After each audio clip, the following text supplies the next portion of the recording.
Greetings and Chalet, y'all. This is going to be my third review today on the FiiO, some call it FiiO, FiiO, FiiO, headphone amp.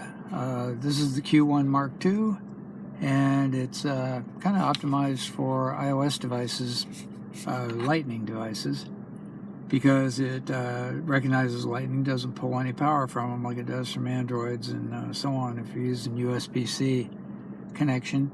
And I found out that with my new iPad Pro 11-inch, which has a USB port, USB-C, that it does pull power from that USB-C. So it's not iOS, it's the Lightning ports that it's optimized for.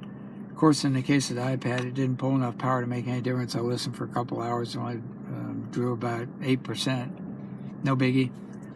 And the amp itself, I guess, has its own internal battery. Is good for maybe 20 hours, something like that, average music play. The ports on the front are, on the left there we have the 3.5 millimeter standard headphone jack. Next to that we have a balanced 2.5 millimeter. And then what's a little hard to see over here in the center is the input-output. It does both. And that's line input, line output. And I guess it just switches automatically. And then we have the volume control, which is really nice, and it turns on with a blue light there. When it's drawing power off of a device on USB-C, of course, it would turn red to show that it's powering up. But I've got it to play and draw power at the same time. Played perfectly, didn't seem to have any noise associated with it, so that part's okay. And the power on high gain seems to be sufficient to power low impedance headphones pretty loud in most cases, with even low volume music tracks seem to play okay. But high impedance headphones, I would think you're going to run out of power even at high gain on here. Low gain I think is only for IEMs and things like that. And that is the gain switch. Let's see what it says here. All right, here we go.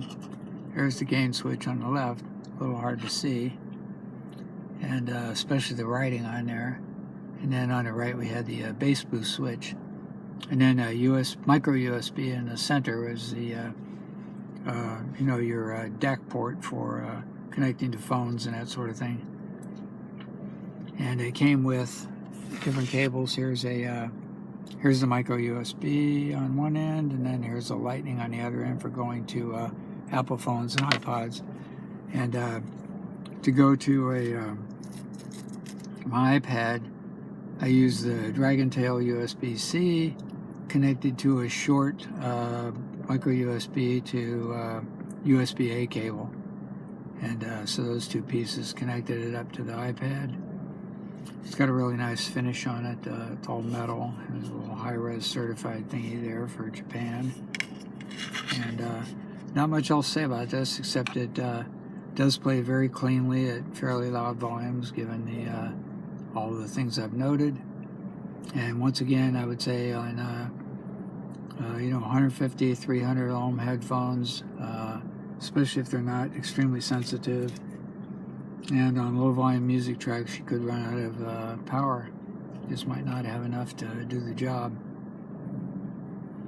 And I think, I forget what it is, the balance port, of course, output gives more power than the regular 3.5 millimeter, which I think is around something like 100 milliwatts at 16 ohms or whatever.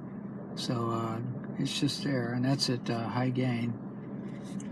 So I don't know what else to say about this. It's a very nice amp. I think it's actually better, in my opinion, than a Dragonfly Black, although it's not as convenient needing the cables the way that it does.